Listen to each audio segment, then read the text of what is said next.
ఆషాఢ మాసం సందర్భంగా మన కాసం ఫ్యాషన్స్ కిలో చీరలు కొనండి, అరకిలో చీరలు ఉచితంగా పొందండి.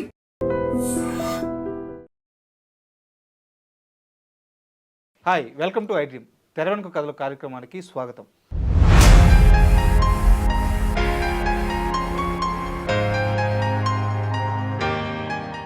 మామూలుగా సినీ ఇండస్ట్రీలో స్టార్ హీరోలకి లేదా హీరోయిన్స్కి ఇలాంటి వాళ్ళకి ఒక క్రేజ్ రావడం, ఫ్యాన్ ఫాలోయింగ్ రావడం సర్వసాధారణంగా జరిగేదే. అయితే క్యారెక్టర్ ఆర్టిస్టులు వేసిన వ్యక్తికి కూడా రెండు తెలుగు రాష్ట్రాల్లో అంతెందుకు తెలుగువారు ఎక్కడుంటే అక్కడ విపరీతమైన స్టార్డమ్ రావడం అంటే మామూలు విషయం కాదు. అలాంటి వారు అతి కొద్ది మంది మాత్రమే ఉన్నారు. వారిలో గుమ్మడి వెంకటేశ్వరరావు గారు మాత్రం మొదటి స్థానంలో ఉంటారు. సో గుమ్మడి గారి సినిమాలు, ఆయన చేసిన క్యారెక్టర్లు ఎంత అత్యద్భుతమైనవో మనందరికీ తెలుసు.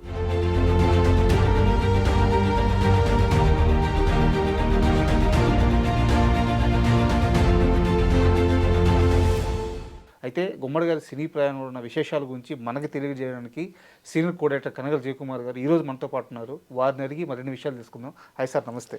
నమస్తే సార్, గుమ్మడి గారి గురించి అండి సార్, డైలాగ్ చెప్పటంలో రామారావు గారిది ఒక స్టైలు, నాగేశ్వరరావు గారిది ఒక స్టైలు, ఎస్వి రంగారావు గారిది ఒక స్టైలు. ఆ మూడు డిఫరెంట్ స్టైల్స్.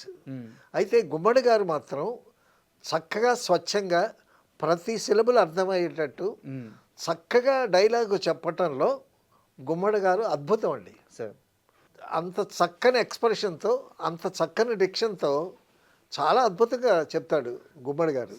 అయితే ఈ గుమ్మడి గారు రామారావు గారి ప్రోత్సాహంతో, బ్రదర్ మీరు క్యారెక్టర్ ఆర్టిస్ట్గా వేస్తే మీకు ఎక్కువ వేషాలు వస్తాయి అని ఎన్టీ రామారావు గారు గుమ్మడి గారికి సలహా ఇవ్వటంతో ఈయన క్యారెక్టర్ ఆర్టిస్ట్ అయిపోయాడు. అయితే ఒక చిన్న సారీ టు ఇంటరప్ట్ సార్, గుమ్మడి గారు నాకు ఇంకా వేషాలు రావు వెళ్ళిపోతానన్న సందర్భంలో రామారావు అన్నమాట ఇది. ఇక నాకు వేషాలు రావండి, నేను వెళ్ళిపోతాను అని 2-3 సినిమాల్లో వేసిన తర్వాత 2-3 మొదట వెళ్ళేటప్పుడు ఎవరైనా చిన్న చిన్న వేషాలు ఇస్తారు. అవును, డైరెక్ట్గా పెద్ద వేషాలు ఇవ్వరు కదా. అవును. సో వెళ్ళిపోతాననేటప్పుడు ఎన్టీ రామారావు గారు ఆయనకి మీరు ఉండండి, తప్పకుండా మీకు వేషాలు వస్తాయి, నిరుత్సాహపడకండి అని చెప్పి పిచ్చి పుల్ల ఈ సినిమా తీసి రామారావు గారు అందులో చాలా మంచి వేషం, పెద్ద వేషం ఇచ్చారు సార్ రామారావు గారు. సో అలాగా ఆయన్ని బాగా ఎంకరేజ్ చేశారు. తర్వాత మీరు మాయాబజారు చూస్తే బలరాముడు వేస్తారు గుమ్మడి గారు. అసలు సినిమా చూస్తూ ఉంటే ఆ బలరాముడు క్యారెక్టరు, ఆ బలరాముడిని రిసీవ్ చేసుకోవటం, తర్వాత ఆ బలరాముడు రావటం, అక్కడ ఆ స్ట్రేచరు చాలా అద్భుతమైనటువంటి, చాలా పెర్ఫార్మెన్స్, చాలా డిగ్నిటీ. నాకు ఒక చిన్న ఎక్స్పీరియన్స్ ఉంది. మామూలుగా మనకి మహాభారతం సంబంధించిన ఆ బ్యాక్డ్రాప్లో సినిమాలు తీస్తే కృష్ణుడి గురించి, అర్జునుడి గురించి, కర్ణుడి గురించి, వాళ్ళ విరోచిత పోరాటం గురించి చాలా గొప్పగా చూపించున్నారు. అవును. బట్ బలరాముడు ఎంత బలవంతుడో మనకి పుస్తకాల్లో, పురాణాల్లో వాటిలో ఉంది, కానీ సినిమాలో ఎక్కడా ప్రస్తావించాల. అది కేవీ రెడ్డి గారు చూపించారు. అయితే పాండవులకి అన్యాయం చేస్తాడా, వెళ్ళి దుమ్ము దులిపేస్తా అని చెప్పి ఆవేశంగా ఆయన వెళ్ళినప్పుడు అవునవును దుర్యోధనుడు ఒరిగిపోయి, అవును మా బలరాముడు అంటే ఇదా, బలరాముడు ఇంత పవర్ఫుల్ క్యారెక్టర్ అనేటటువంటిది మాయాబజార్లో చూస్తే గుమ్మడి గారి పర్ఫార్మెన్స్ అద్భుతంగా ఉంటుంది. ఎన్టీ రామారావు గారున్న వాళ్ళ ఒక సీన్లో అందరూ కూర్చునేటప్పుడు ఈయన మీదే బాగా ఎలివేటెడ్ క్యారెక్టర్గా చూపించారు. చాలా అద్భుతంగా చేశాడు ఆయన. తర్వాత అండి ప్రతి డైలాగు, ప్రతి సిలబులు, ప్రతి అక్షరం చాలా చక్కగా స్వచ్ఛంగా పలుకుతాడు. తర్వాత మొట్టమొదట సహజ నటుడు అనేటటువంటి బిరుదు గుమ్మడి గారికి వచ్చింది. తర్వాత సహజ నటి అని జయసుధ గారికి వచ్చింది. సహజంగా మనం ఇంట్లో ఉండేటటువంటి ఒక ఫాదరు, ఒక బ్రదరు, ఒక పెద్దన్నో అటువంటి క్యారెక్టర్స్ అలాగ మూర్తిభవించినట్టు ఉంటాడు ఆయన. తర్వాత మాయాబజార్లో ఈయన డైలాగ్ పార్ట్ ఎక్కువ ఉంటుంది. ఎంత అద్భుతంగా, ఎంత చక్కని డిక్షన్తో చెప్తాడు తెలుసండి గుమ్మడి గారు. నేను నాటకాలు వేస్తే గుమ్మడి గారిలాగా డైలాగ్ చెప్పి నాగేశ్వరరావు గారిలాగా ఇలా చేయనేవాడిని. అప్పుడు నాకు గుమ్మడి నాగేశ్వరరావు అని పిలిచేవాళ్ళు ఫ్రెండ్స్. ఒక డైలాగ్ చెప్పండి సార్ అయితే. వద్దులేండి ఇప్పుడు అవన్నీ. ఆ, ఆయన డైలాగ్ డెలివరీ చాలా అద్భుతమైనటువంటి డెలివరీ. సార్ ఒక అద్భుతమైనటువంటి క్యారెక్టర్ ఎస్వి రంగారావు గారు వెయ్యాలి అంటే, ఎస్వి రంగారావు గారు వెయ్యనంటే ఆయన అవైలబుల్ కాకపోతే నెక్స్ట్ చాయిస్ గుమ్మడి గారి. గుమ్మడి గారి. అయితే ఒక చిన్న డౌట్ సార్, ఇది నేను అంటే బయట ఉన్నదే అందరికీ తెలిసిందే, మళ్ళీ మిమ్మల్ని అడుగుతున్నాను. ఆయనకి గుండెపోటు గుమ్మడి అనే పేరు ఎలా వచ్చింది? గుండెపోటు గుమ్మడి అంటే ఇప్పుడు రామారావు గారికి నాగేశ్వరరావు గారికి ఫాదర్ వేసాడు ఆయన. రామారావు గారి కన్నా నాగేశ్వరరావు ఒక ఏడు చిన్న, గుమ్మడి గారు ఇంకా చిన్న, కానీ ఫాదర్ వేషం వేశాడు. ఇద్దరికి ఫాదర్ వేషం వేశాడు. అయితే ఈ వీళ్ళ వయసులో ఆడియన్స్లో ఏదో తేడా వచ్చి ఒకడు ప్రశ్న అయ్యాడు. అప్పుడు సినిమా రంగం అని ఒక బుక్ ఉండేది, అందులో ఒకడు అడిగాడు ఏమని, గుమ్మడి కాయా పండా అని అడిగాడు. కాయా పండు అంటే అర్థం కాదు. కాయా పండు అంటే గుమ్మడి చిన్నవాడా పెద్దవాడా? ఓల్డ్ ఫాదర్ క్యారెక్టర్ చేస్తున్నాడు కదా, సో అప్పుడు కాయ అని రాశాడు. వాళ్ళిద్దరు రామారావు గారు నాగేశ్వరరావు గారి కన్నా చిన్న ఈయన. అయితే రామారావు గారి సలహాతో ఈయన క్యారెక్టర్ ఆర్టిస్ట్ వేయటం, ఒకసారి ఒక క్యారెక్టర్ పడిన తర్వాత, ఒక ఏజ్ క్యారెక్టర్ పడిన తర్వాత ఇక ఆ క్యారెక్టర్కే పిలుస్తారండి.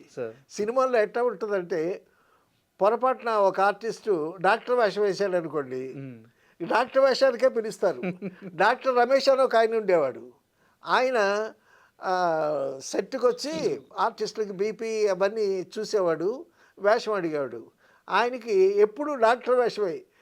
నేను వేషాలలో మానుకుంటాను కానీ ఇక డాక్టర్ వేషం వేయననేవాడు. సో ఆ విధంగా ఒక ఫాదర్ క్యారెక్టర్కి ఒక మంచి ఫాదరు అనేసరికి, మంచి ఫాదర్ అంటే గుమ్మడి గారే, విలక్షణమైన ఫాదర్ అంటే ఎస్వి రంగారావు గారు. సో సావిత్రికి ఫాదర్ అయినా లేకపోతే మామగారు అయినా చక్కగా గుమ్మడి గారే. ఆ ఫ్యామిలీ రామారావు గారు, నాగేశ్వరరావు గారు, జగ్గయ్య గారు, గుమ్మడి గారు, ఆ ఫ్యామిలీలో అదే ఒక చక్కని ఫ్యామిలీ అనమాట. అయితే ఇంకొక చిన్న విషయం కూడా సార్, సావిత్రి గారు అంటే ఒక స్టార్గా ఉన్నప్పుడు కానీ ఆమె ఆస్తి అంతా కొంత లాస్ అయ్యి తర్వాత గోరింటాకు లాంటి సినిమాలో మదర్ క్యారెక్టర్ చేసిన ఆ సందర్భంలో కానీ ఓవరాల్ మొత్తం పీరియడ్లో సావిత్రి గారిని ఎప్పుడూ సావిత్రిలాగే చూసి ఆమెను అంతే గౌరవించిన వ్యక్తి గుమ్మడి గారు అంటే. అవును. తర్వాత ఆవిడ ఇబ్బందుల్లో ఉంటే ఒక అమౌంట్ కూడా ఇచ్చారంట గుమ్మడి గారు. ఒక అమౌంట్ కూడా ఇచ్చారంట, ఇచ్చి మర్చిపోయాడు ఆయన. సావిత్రి అంటే అంత అభిమానం. అవును, చెప్పారు, చాలా మంది చెప్పారు. సరే ఒకసారి సావిత్రి ఇంటికి వచ్చి గుమ్మడి గారిని పరామర్శించి ఇదిగోండి అమౌంట్ అని అంటే ఆయన తీసుకోలేదంట. తీసుకోకపోతే అప్పుడు దిండి కింద పెట్టి వెళ్ళిందంట. సో ఆ విధంగా ఆమె ఆ రుణం కూడా ఉంచుకోలేదు. తర్వాత ఆవిడ పరిస్థితి చూసి ఎవరికి తెలియకుండా ఒక హెల్ప్ చేసినట్టు, ఆ విధంగా సావిత్రి అంటే చాలా అభిమానం ఆయనకి.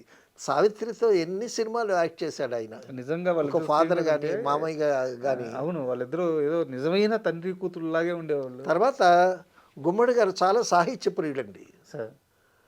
కవులన్నా, రచయితలన్నా, సాహిత్యం అన్నా, పాట అన్నా, తర్వాత మంచి డైలాగులన్నా సాహిత్య ప్రియుడు ఆయన. శ్రీనారాయణ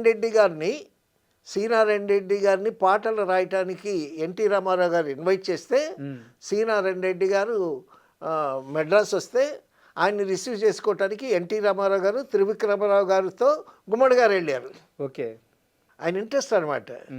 సో ఆ విధంగా కవులన్నా, సాహిత్యం అన్నా చాలా ఇంట్రెస్ట్. తర్వాత గుమ్మడి గారికి గమ్మత్తు అనే ఒక అలవాటు ఉందండి. ఏంటంటే సీన్ చెప్పామనుకోండి, సీన్ చెప్తే ఆయన డైలాగులు విని ఆయన డైలాగు మారుస్తాడు. ఓకే, డైలాగు మార్చడం సరదా ఆయనకి. ఏంటి, అన్నం తిన్నారా అని ఉందనుకోండి, అన్నం తిన్నారా అంటే మామూలుగా సింపుల్గా ఉంటుందండి, భోజనం చేశారంటే బాగుంటుందండి అని మారుస్తాడు. భోజనం చేశారని ఉందనుకోండి, అన్నం తిన్నారు, భోజనం చేశారా అనేది పెద్ద మాటలాగా ఉందండి, కొలొక్కిలుగా ఉంటుంది, అన్నం తింటారని మారుస్తాడు. ఆయనకు ఒక అలవాటు, అంతే ఆయనకి అలవాటు. అంటే ఆ డైలాగుల మీద నిశ్చితంగా పరిశీలన చేయటం అనమాట. ఉమ్. సంపూర్ణ రామాయణంలో సార్ దశరథుడు వేషం వేశారు గుమ్మడి గారు. సార్. రాముడి వేషంలో శోభన్ బాబు గారు ఉన్నారు. ఉమ్. శోభన్ బాబు గారు గుమ్మడి గారితో ఒక డైలాగ్ చెప్పి ఉమ్. మీ వాత్సల్యమే మాకు సర్వరక్ష ఉమ్. అని డైలాగ్ చెప్తాడు. సార్. అప్పుడు గుమ్మడి గారికి డైలాగులు మార్చే అలవాటు ఉంది కదా. ఆ. ఈయన డైలాగులు మార్చుకుంటే ఓకే, ఎదుటి వాళ్ళ డైలాగులు కూడా మార్చాలని చూస్తూ ఉంటాడు ఈయన. సార్. అప్పుడు ఏమన్నాడు గుమ్మడి గారితో ఏమన్నాడు శోభన్ బాబు గారు? సర్వరక్ష అన్నారు. మీ వాత్సల్యమే సర్వరక్ష అని అన్నాడు. ఉమ్. అని అంటే గుమ్మడి గారు అన్నాడు మీ వాత్సల్యమే శ్రీరామ రక్ష అనొచ్చు కదా అని అన్నాడు. ఈయనే శ్రీరాముడు కదా. అని అంటే అప్పుడు ముడముడి వెంకటరాముడు గారు వెంటనే అందుకొని ఏమంటే అలాగ అనకూడదు, మీరు డైలాగులే మార్చమాకండి, శ్రీరాముడే శ్రీరామ రక్ష అని తనని తాను ఎలా అనుకుంటాడు, మీ వాత్సల్యమే సర్వరక్ష అదే ఉంచండి, మీరు డైలాగులు మార్చకండి అని. ఆ విధంగా డైలాగులు అంటే చాలా ఇంట్రెస్ట్ గుమ్మడి గారికి. అదొక ఆనందం ఆయనకి. ఆనందం. ఉమ్. తర్వాత ఒక సినిమాలో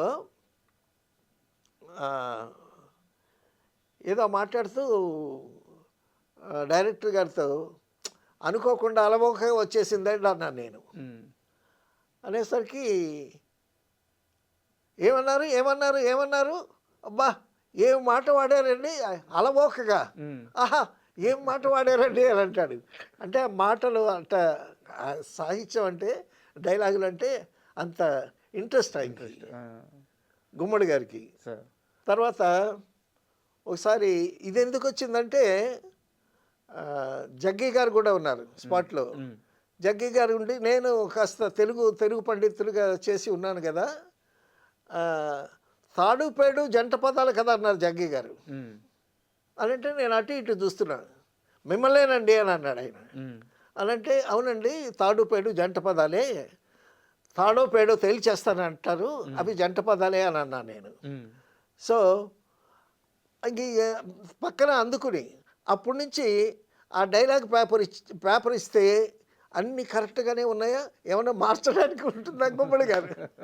ఆ ఇంట్రెస్ట్ అయితే ఈ ఇంట్రెస్ట్ ఎక్కువైపోయి బోయిన సుబ్బారావు గారి సినిమాలో ఏదో మార్చబోయాడంట ఆయన.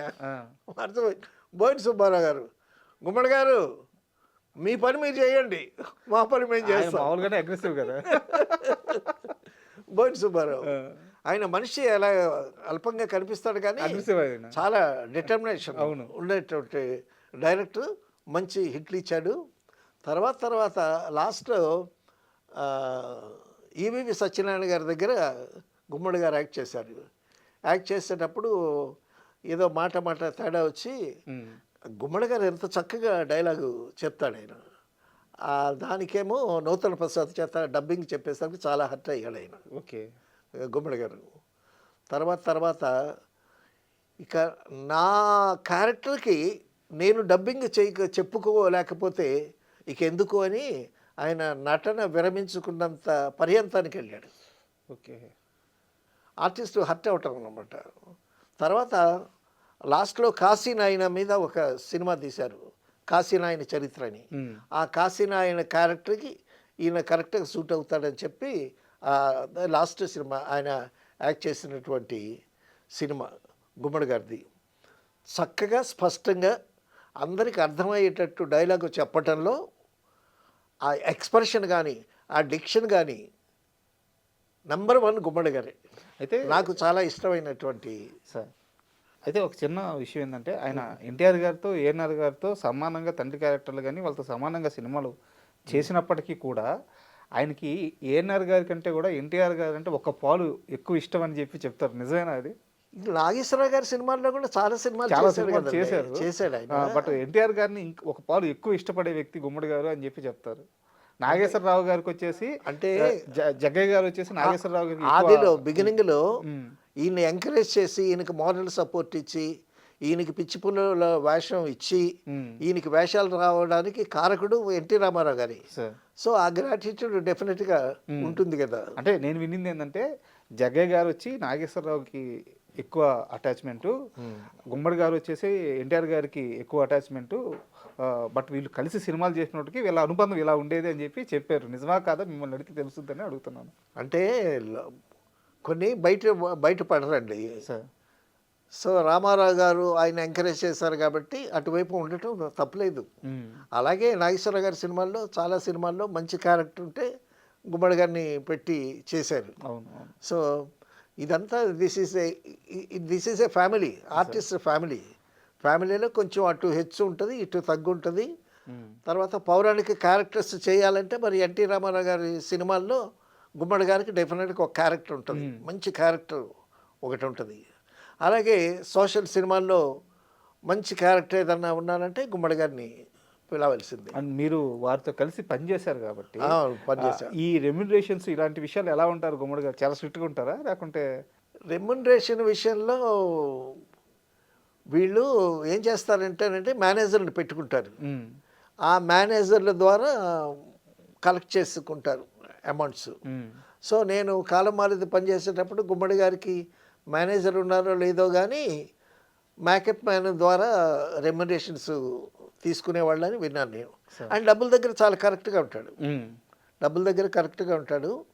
తర్వాత అండి డబ్బుల దగ్గర కరెక్ట్గా ఉండకపోతే ఇప్పుడు శోభన్ బాబు గారు చెప్పిన ఫిలాసఫీయే, మనకు రావాల్సినటువంటి అమౌంట్ పూర్తిగా ప్రొడ్యూసర్ దగ్గర నుంచి కలెక్ట్ చేసుకోవాలి.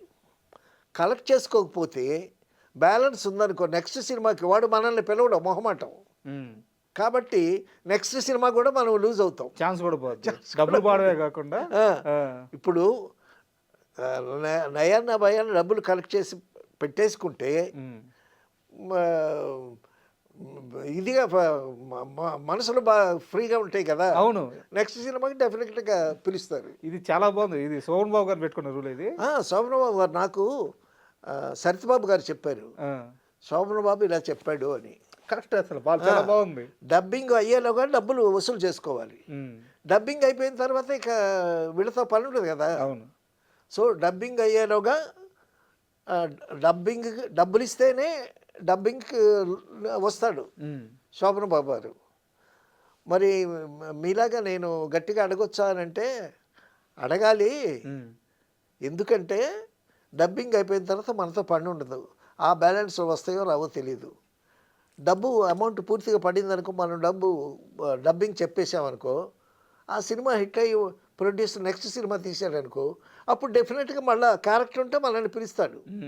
మన బ్యాలెన్స్లో అక్కడ ఉన్నాయనుకో, మనకు ఆ క్యారెక్టర్ ఉన్నా సరే ఆ మొహమాటంతో మనల్ని పిలవకుండా మరొకరిని పిలుస్తాడు. రెండు విధాల నష్టం అని టీచింగ్ అనమాట శోభన్ బాబు గారు సరితబాబు నాతో చెప్పినటువంటి విషయం. గుమ్మడి గారు కూడా ఇదే ఫాలో అయ్యేవాళ్ళు డెఫినెట్గా. సో ఆ విధంగా ఒక వేళ్ల మీద లెక్క పెట్టాల్సినటువంటి మంచి నటుల్లో చక్కగా డైలాగ్ చెప్పడం, చక్కగా ఎక్స్ప్రెషన్ ఇవ్వటం, ఆ చెప్పటంలో డెఫినెట్గా నెంబర్ 1 అని చెప్పుకోవాలి. నాకు ఆయన డైలాగ్ డెలివరీ అంటే చాలా ఇష్టం. మేము నాటకాలు వేసేటప్పుడు గుమ్మడి గారిలాగా డైలాగ్ చెప్పేవాడిని. తర్వాత మా డైరెక్టర్ అనేవాడు తిమ్మరాజు వీరభద్రయ్య అని, గుమ్మడి గారు రాధ ఏమిటి అలాగా, అది ఒక డైలాగ్ చెప్పామనుకోండి, ఆ డైలాగ్ ఎండ్ మింగేస్తాడంట గుమ్మడి గారు. అలాగే నువ్వు మింగబాకు అనేవాడు. అంటే క్యారెక్టర్ని బట్టి ఆ మాడ్యులేషన్ కూడా చాలా చాలా న్యాచురల్గా ఉంటుంది. అందుకే సహజ నటుడు అని అన్నారు గుమ్మడిని. సార్, చివరిగా గుమ్మడి గారి గురించి ఒక చిన్న ప్రశ్న. అయితే ఇంత గొప్ప నటుడు, మీరు చెప్పినట్టు ఆయన డైలాగ్స్ కానీ అసలు రీప్లేస్మెంట్కి సాధ్యం కాదు ఆయన రీప్లేస్మెంట్. అవునవును. అలాంటి నటుడు కేవలం 500 సినిమాలే చేయడానికి కారణం ఏంటి? అంటే ఒక క్యారెక్టర్ ఆర్టిస్టు చాలా ఎక్కువ సినిమాలు చేస్తారు కదా. 500 సినిమాలేనా ఏంటండి, ఇంకా చాలా సినిమాల్లో ఉన్నాడు కదా. రామారావు గారి సినిమాల్లో ఉన్నాడు, నాగేశ్వర గారి సినిమా, కృష్ణ గారి సినిమాల్లో ఉన్నాడు, శోభన్ బాబు సినిమాల్లో ఉన్నాడు, చాలా చాలా సినిమాల్లో ఉన్నాడు. తర్వాత కొన్ని విభిన్నమైనటువంటి క్యారెక్టర్స్ చేశాడు ఆయన. మహామంత్రి తిమ్మరసులో ఆయన పర్ఫార్మెన్స్ చూడాలండి, దానికి అవార్డు కూడా వచ్చింది. చాలా అద్భుతంగా చేశాడు. తర్వాత లక్షాధికారి అనేటటువంటి సినిమాల్లో విలన్ వేషం వేశాడు ఆయన. సో అటువంటి వైవిధ్యమైనటువంటి క్యారెక్టర్స్ కూడా చేశాడు. అయితే ఆయన ఏంటంటే ప్రొడక్షన్ జోలికి వెళ్ళలేదు, తెలివిగా ప్రొడక్షన్ జోలికి వెళ్లకుండా చాలా మంది చేసిన తప్ప ఆయన చేయలేదు. చేయలేదు. ఆ విధంగా ఆ, తర్వాత విజయ సంస్థలో ప్రతి సినిమాలో ఆయన ఉన్నాడు. అవును. అలాగే నాగేశ్వరరావు గారి సినిమాల్లో డెఫినెట్గా ఒక మంచి క్యారెక్టర్ ఉంటే అది గుమ్మడిది అవుతుంది. సో సావిత్రి, నాగేశ్వరరావు గారు, జగ్గయ్య గారు ఉంటే అది సూపర్ హిట్ సినిమా. ఒక మోగ మనుషులు కానీ, తర్వాత ఒక సుమంగళ అనేటటువంటి సినిమాలో కూడా సావిత్రిని ఓదార్చేటటువంటి క్యారెక్టర్లో గుమ్మడి గారు చాలా అద్భుతంగా చేస్తాడు. తర్వాత ఒక హీరోయిన్ ఎవరి ప్రేమలో పడింది అనుకునేటప్పుడు ఆయన డైలాగులు ఉంటాయండి. కూతురు నొచ్చుకోకుండా సూటిగా కాకుండా ఇండైరెక్ట్గా మాట్లాడేటటువంటి మాటలు ఆ స్క్రిప్ట్ మారుస్తాడు ఆయన. అదొకటి. రైటర్స్ ఉంటే ఏమంటే ఈ డైలాగు ఇలా మారిస్తే బాగుంటుంది కదా అని అంటాడు. బాగుంటుంది, బెటర్మెంట్గా ఉంటుంది. ఎందుకంటే ఎన్నో క్యారెక్టర్స్ చేశాడు కదా. అవును. తర్వాత అండి ఒక సందర్భం చెప్పాలి. సంపూర్ణ రామాయణంలో దశరథుడు క్యారెక్టర్ వేస్తాడు కదా. అందులో ఒక పద్యం ఉంటుంది. కైక రాముణ్ణి అడవుకు పంపించి నా కొడుకు భరతుడికి పట్టాభిషేకం చేయమంటుంది కదా. అప్పుడు బాధపడుతూ ఒక పద్యం చదువుతాడు గుమ్మడి గారు. ఏంటంటే, చిదిమిన పాల్గారు చెక్కుటద్దములపై జిలిబిలి చిరునవ్వులొలయువాడు రాఘవా ముద్దియరా అన్న ఎగిరి గంతిడుచు ముద్దిడడువాడు అని. చిదిమిన పాల్గారు చెక్కుటద్దముల వంటి రాముడు అడవికి వెళ్ళటం ఏంటి కైక, ఇదేమన్నా న్యాయమా అని ఏడుస్తూ బతిమాలుతూ పద్యం చదువుతాడు. ఆ పద్యం పాడింది ఎవరు? మాధవపెద్ది సత్యం గారు పాడారు ఆ పద్యం. చిదిమిన పాల్గారు చెక్కుటద్దములపై జిలిబిలి చిరునవ్వులొలయువాడు Raghava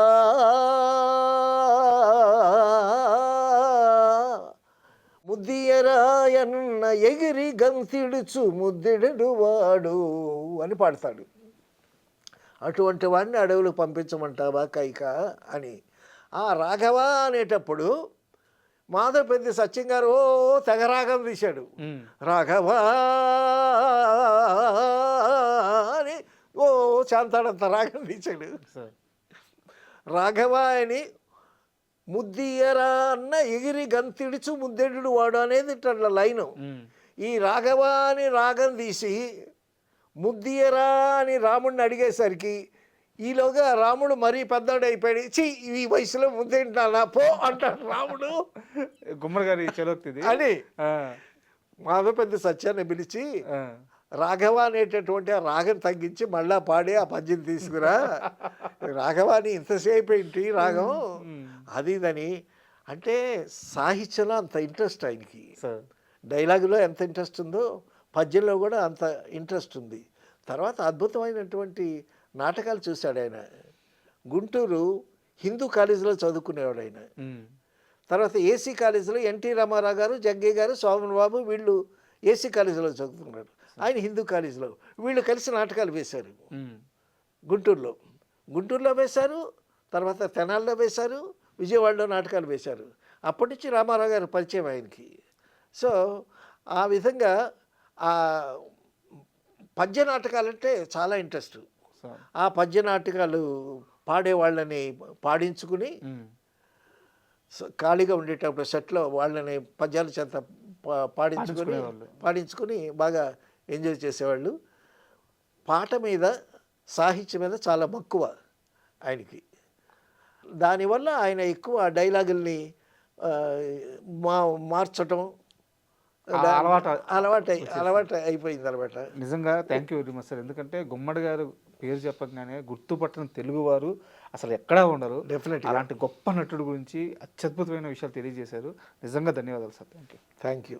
And for more videos, Please subscribe to iDream channel. Subscribe to iDream Media. Please subscribe to iDream. Please subscribe to iDream. Please subscribe iDream. And please subscribe to iDream. For more videos, subscribe to iDream. please like, share, and subscribe to the channel. Congratulations, iDream. Subscribe to iDream. Subscribe to iDream. So subscribe to iDream Media. iDream ki iDream team andarki huge congratulations. Please subscribe iDream Media. Please subscribe to iDream. Subscribe iDream. Please subscribe to iDream. iDream అంటే నా కళల channel subscribe చేసుకున్న నోరు తిరుగుతలేదు, మీరైతే గంట గుర్తు కొట్టండి. For more such videos, please subscribe to iDream.